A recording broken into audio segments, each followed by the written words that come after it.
বন্ধুগণ নমস্কার। প্রথমে আপনাদের অনুরোধ করব আপনারা আমার চ্যানেলটি সাবস্ক্রাইব করবেন। আজ একটা খুব কন্ট্রোভার্সিয়াল ইস্যু নিয়ে আমি আলোচনা করতে চলেছি। সেই কন্ট্রোভার্সিয়াল ইস্যুটা হচ্ছে যে আরাবলি হচ্ছে কি যে পর্বতমালা। এই যে আরাভালি পর্বতমালা, এই আরাভালি পর্বতমালা নিয়ে এখন সোশ্যাল মিডিয়াতে একটা খুব ক্যাম্পেইন চলছে। সেই ক্যাম্পেইনটা হচ্ছে সেভ আরাবলি, সেভ আরাবলি AIQ এই জাতীয়। এখন বিষয়টা হচ্ছে এই আরাবলির ব্যাপারটা কি, এটা নিয়ে আমি একটু রিসার্চ করছিলাম সর্বত্র, বিভিন্ন নিউজ চ্যানেল এবং বিভিন্ন ইউটিউব আর এই বিভিন্ন যে এক্স হ্যান্ডেলে যে সমস্ত পোস্ট এসছে সেগুলো আমি স্টাডি করছিলাম যে বিষয়টা কী। আরাবলি রেঞ্জটা আমি একটুখানি দেখেছি, এই কারণে দেখেছি যে আমি দিল্লিতে থাকতাম 5-7 বছর। তারপর আমি সেখান থেকে রাজস্থান গেছিলাম একবার। তো রাজস্থানে বিকানির গেছিলাম, তো যাওয়ার পথে পাহাড়ের রেঞ্জ কিছু কিছু দেখা যাচ্ছিল।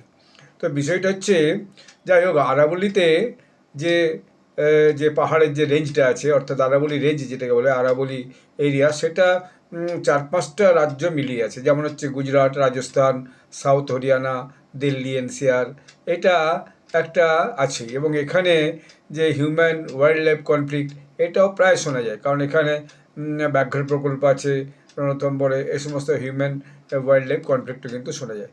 এখন এই আরাবলি রেঞ্জ, এই আরাবলি রেঞ্জে যে সবচেয়ে বড় গুরুত্বপূর্ণ যে 3টে নদী আছে, সেটা হচ্ছে চম্বল, সবরমতী এবং লুনি। এই 3টে নদী এইটা থার দেশার্ড হয়ে ইস্টার্ন রাজস্থান থেকে হয়ে জাইগান্টিক প্লেনে যেয়ে পৌঁছে যাচ্ছে। তাহলে এই যে আরাবলি রেঞ্জ, এই রেঞ্জে এটা খুব রিচ এরিয়া। রিচ এরিয়া হচ্ছে স্যান্ডস্টোন, লাইমস্টোন, মার্বেল, গ্রানাইট এবং বিভিন্ন রকম মিনারেলস, যেমন লিড, জিঙ্ক অর্থাৎ সীসা, জিঙ্ক, কপার, গোল্ড এবং টুংস্টেন। তো এই যে আমরা যে এখন দেখছি এত এত বড় বড় বিল্ডিং হচ্ছে, যেখানে সব পাথর লাগানো হচ্ছে, শোনা যায় এইসব পাথর নাকি বেশিরভাগ ওই আরাবলি রেঞ্জ থেকেই বা ওই গুজরাট এবং আরাবলি রেঞ্জের যে বিভিন্ন এলাকা, রাজস্থান, গুজরাট থেকে বেশি নাকি কাটিং হয়ে আসে। অনেক সময় অনেক বড় বড় পাথর বড় বড় লোহার বা বড় বড় পাথর কেটে ট্রাকে করে পাঠিয়ে যাচ্ছে, সেগুলো আবার লোকাল এরিয়াতে কাটিং হচ্ছে। এটা আমাদের এখানে একটা এরকম কারখানা আমি এসে দেখেছি, যেখানে এই সমস্ত লোহা কিন্তু এই সমস্ত পাথর কিন্তু কাটিং হচ্ছে। তো এটা একটা কোনো নতুন কথা না, দীর্ঘদিন চলছে। তো এখন ব্যাপারটা হচ্ছে এই আরাবলিতে এই যে অবৈধ খনন এবং এনভায়রনমেন্ট প্রোটেকশন অর্থাৎ পরিবেশ সুরক্ষা নিয়ে দীর্ঘদিন যাবৎ সুপ্রিম কোর্টে একটা মামলা চলছিল। কারণ সেই সুপ্রিম কোর্টের মামলাতে সেই সুপ্রিম কোর্ট 20শে নভেম্বর একটা রায় দিয়েছে, এবং সেই রায়টাই হচ্ছে এখন এই বিতর্কের কেন্দ্রবিন্দু হয়ে দাঁড়িয়েছে। এখন এই রায়ে দেখা যাচ্ছে যে কেন্দ্রীয় পরিবেশ, বন এবং জলবায়ু পরিবর্তন মন্ত্রক, মিনিস্ট্রি অফ এনভায়রনমেন্ট ফরেস্ট যে মন্ত্রক আছে, তারা তাদের একটা কমিটি করা হয়েছিল যে এই আরাবলিকে কী বলা হবে, আরাবলির সংজ্ঞাটা অ্যাকচুয়াল কী হবে, যে কোনটা আরাবলি কোনটা আরাবলি নয়। তো সের উপর সেই যে যে রেকমেন্ডেশনটা দেওয়া হয়েছিল কমিটির পক্ষ থেকে, সুপ্রিম কোর্ট সেটা গ্রহণ করেছে। এবং সুপ্রিম কোর্ট গ্রহণ করে বলেছে যে 100 মিটার বা তার বেশি উঁচু যেগুলো পাহাড় আছে, সেই পাহাড়গুলোকেই আরাবলি পাহাড় হিসেবে বিবেচনা করা হবে। যেখানে 500 মিটারের মধ্যে ছোটো ছোটো পাহাড়গুলো আছে, সেইগুলো খুব একটা গুরুত্বপূর্ণ নয়।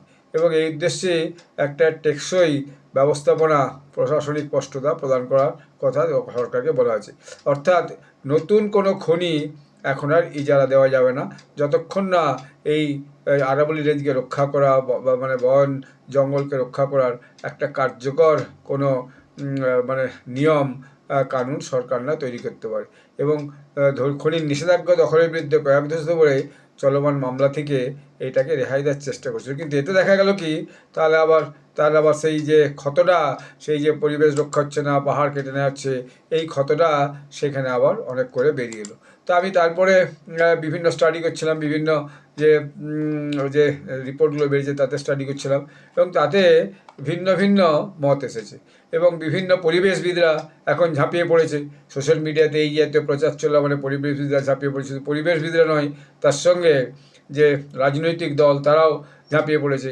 এখন বিষয়টা হচ্ছে যে গুজরাট, রাজস্থান, দিল্লি, এই সব জায়গাতেই এখন বিজেপির সরকার, ফলে স্বভাবতই এর বিরুদ্ধে একটা মহল তৈরি করার চেষ্টা বলে অনেকে বলছে, অনেকে মনে করছে। আমি সোশ্যাল মিডিয়া পোস্টগুলো দেখছিলাম, সেটা দেখেই বলছি যে এতদিন কী ছিল সেটা কিছু বলার নেই। যদিও রাজস্থানে সরকার বিজেপিরও কম দিন ছিল না, অশোক গেহলোতের সরকার, আগে বসুন্ধরা রাজের সরকার ছিল, তারপর এখন তো আবার ভজনলাল শর্মা আছে।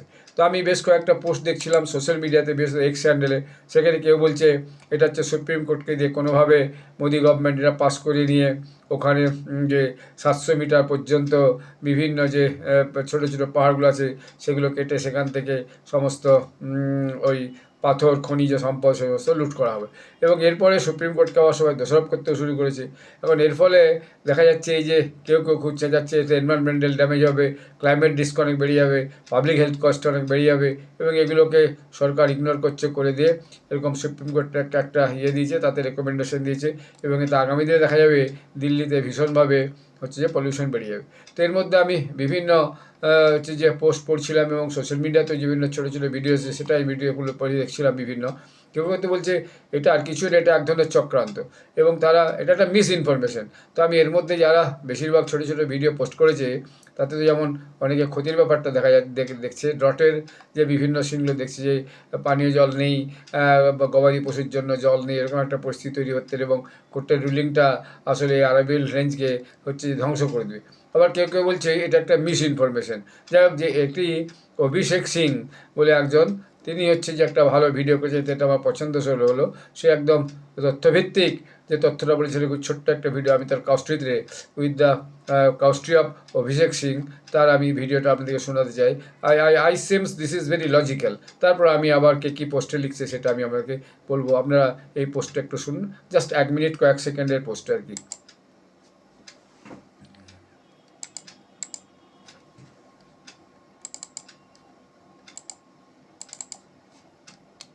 ये सिर्फ कुछ पहाड़ नहीं है, ये गुजरात से शुरू होकर राजस्थान, हरियाणा और दिल्ली तक फैली दिल्ली और वेस्टर्न यूपी सच में रेगिस्तान बनने वाले हैं। सुप्रीम कोर्ट ने अरावली की एक नई डेफिनेशन एक्सेप्ट की है और एनवायरमेंटलिस्ट कह रहे हैं कि ये हमारे नेचुरल गार्ड का डेथ वारंट है। पहले समझते हैं अरावली है क्या। ये सिर्फ कुछ पहाड़ नहीं है, ये गुजरात से शुरू होकर राजस्थान, हरियाणा और दिल्ली तक फैली एक नेचुरल वॉल है। इसका सबसे बड़ा काम है थार डेजर्ट को आगे बढ़ने से रोकना और दिल्ली को डेडली पॉल्यूशन से बचाना। दिक्कत ये थी कि हर स्टेट अरावली को अपने हिसाब से डिफाइन कर रहा था। इस कंफ्यूजन को खत्म करने के लिए सुप्रीम कोर्ट ने एनवायरमेंट मिनिस्ट्री से कहा हमें एक स्टैंडर्ड डेफिनेशन चाहिए। मिनिस्ट्री ने कहा सिर्फ वो पहाड़ जो 100 मीटर से ऊंचे हैं वही अरावली माने जाएंगे। अब इसमें डर कहां पर है। फॉरेस्ट सर्वे ऑफ इंडिया का डेटा कहता है कि अरावली की 12,081 हिल्स में से सिर्फ 1,048 हिल्स ही 100 मीटर से ऊंची हैं। मतलब 90% पहाड़ियां अब लीगल प्रोटेक्शन से बाहर हो सकती हैं। लेकिन यहाँ पर एक रियलिटी चेक बहुत जरूरी है। ये सब बर्बाद हो जाएगा वाला नैरेटिव वैसा ही है जैसा CAA NRC के टाइम बनाया गया था। तब भी कहा गया था कि देश के सारे मुस्लिम्स के साथ गलत होगा, सिटीजनशिप छीन ली जाएगी। हुआ क्या? कुछ भी नहीं। वो बस एक असम्पशन था, एक्सपर्ट्स का डर था, जो ग्राउंड रियलिटी नहीं थी। आज भी इलीगल माइनिंग बढ़ेगी या नहीं, ये बस एक असम्पशन है, भविष्यवाणी है, फैक्ट्स नहीं। लोग ये क्यों भूल जाते हैं कि सुप्रीम कोर्ट अंधा नहीं है। सुप्रीम कोर्ट ने नई डेफिनेशन एक्सेप्ट जरूर की है, लेकिन साथ ही साफ ऑर्डर दिया है जब तक सरकार एक सस्टेनेबल माइनिंग प्लान नहीं बनाती तब तक कोई नया माइनिंग लाइसेंस नहीं दिया जाएगा। मतलब अभी के लिए ना कोई JCB चल रही है, ना कोई पहाड़ टूट रहा है। और सोल्यूशन सिर्फ बैन लगाना नहीं, बल्कि एक साइंटिफिक 3 जोन सिस्टम लाना है। इसमें सबसे पहले है कोर जोन्स, यहाँ माइनिंग हमेशा के लिए बैन रहेगी, नो कॉम्प्रोमाइज। फिर आते हैं सस्टेनेबल जोन्स, यहाँ स्ट्रिक्ट आयरन क्लैड ओवरसाइट के साथ रेगुलेटेड माइनिंग होगी। और तीसरे नंबर पर है रेस्टोरेशन जोन्स, ये वो इलाके होंगे जहाँ सिर्फ ग्रीन रिकवरी और प्लांटेशन पर काम होगा। तो सवाल ये है, जब एक स्ट्रक्चर्ड प्लान और सुप्रीम कोर्ट का पॉज बटन दोनों मौजूद हैं, तो एनवायरमेंटलिस्ट इतना शोर क्यों मचा रहे हैं। क्या ये जेन्युइनली नेचर की चिंता है या लोगों को डराकर डेवलपमेंट प्रोजेक्ट्स रोकने का पुराना एजेंडा। देखो, देश को डेवलपमेंट भी चाहिए पर नेचर भी बहुत जरूरी है। लेकिन एज सिटीजंस हमें पैनिक और फैक्ट्स के बीच का फर्क समझना होगा। क्या ये सच में एनवायरमेंट बचाने की लड़ाई है या मिस इन्फॉर्मेशन का प्रोपेगेंडा। फैसला आप कीजिए।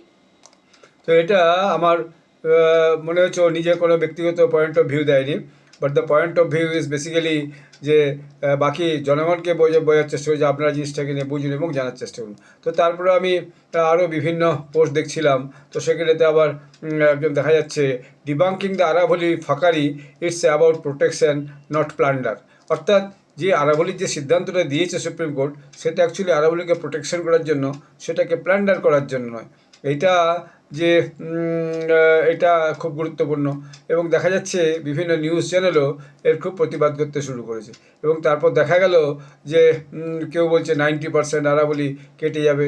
মিনিস্টার থেকেও একটা বক্তব্য রাখা হয়েছে, সেই বক্তব্যটা হচ্ছে যেটা ওখানকার ফরেস্ট এবং ন্যাচারাল এনভায়রনমেন্ট এবং যে মাউন্টেন্স আছে সেই মাউন্টেন্সকে রক্ষা করার জন্যই এটা অ্যাকচুয়ালি করা হচ্ছে।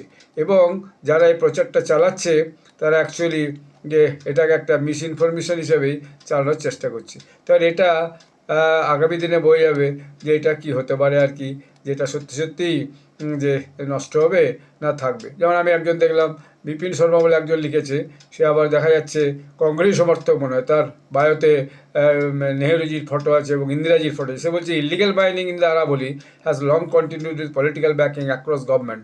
নাও after supreme court public concerns has grown, but the sudden Save Aravali campaign highlights collective hypocrisy and shared responsibility. অর্থাৎ এটা সে একটা হিপোক্রেসি বলছে, এবং এটা নিয়ে বিভিন্ন নিউজ চ্যানেলই খুব হচ্ছে যে এটাকে নিয়ে তর্ক বিতর্ক করছে। তো আগামী দিনে এটা সত্যি সত্যি বোঝা যায় আরাবলি রক্ষার জন্য সুপ্রিম কোর্টে গ্রহণ করেছে, না এনভায়রনমেন্ট প্রোটেকশনের জন্য গ্রহণ করেছে এবং পাহাড়গুলোকে আগামী দিনে রক্ষা করার জন্য গ্রহণ করেছে, এবং তার সঙ্গে যে বাধা সেই বাধাটাও দিয়েছে, আর নাকি এর ফলে এই সুপ্রিম কোর্টের পারমিশন পরে আরাবলিতে আরও অনেক মাইনিং শুরু হলো এবং আরাবলির যে যে ন্যাচারাল ইকোলজিক্যাল ব্যালেন্স, সেই ব্যালেন্সটা নষ্ট হলো। ফলে গুজরাট, রাজস্থান, এনসিআর, দিল্লিতে পলিউশন বাড়লো এবং আরও সংকট বেড়ে উঠলো। সেটা আগামী দিনে বোঝা যাবে। কেউ কেউ তো বলতেই শুরু করেছে যে বিজেপি আদানি আম্বানিকে নাকি এইরকম সব এরিয়া দিয়ে দিবে, যাতে তারা সেখানে হচ্ছে যে রিসর্ট বানাতে পারে, সেখানে বড় বড় মল বানাতে পারে এবং সেখানকার সম্পদকে তুলে নিজে বিক্রি করতে পারে।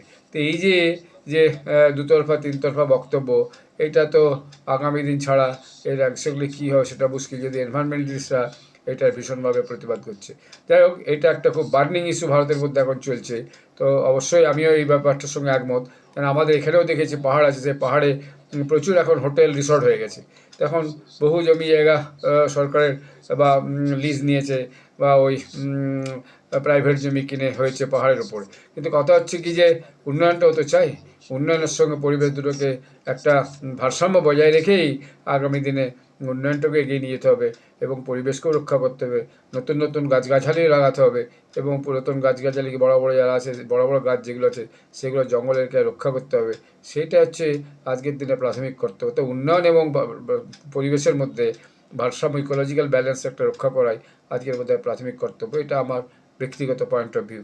যাই হোক, আপনারা সবাই ভালো থাকবেন। আমি আগামী দিনে আমার নতুন কোনো ইস্যু আপনাদের ভিডিও করে জানাবো। ধন্যবাদ।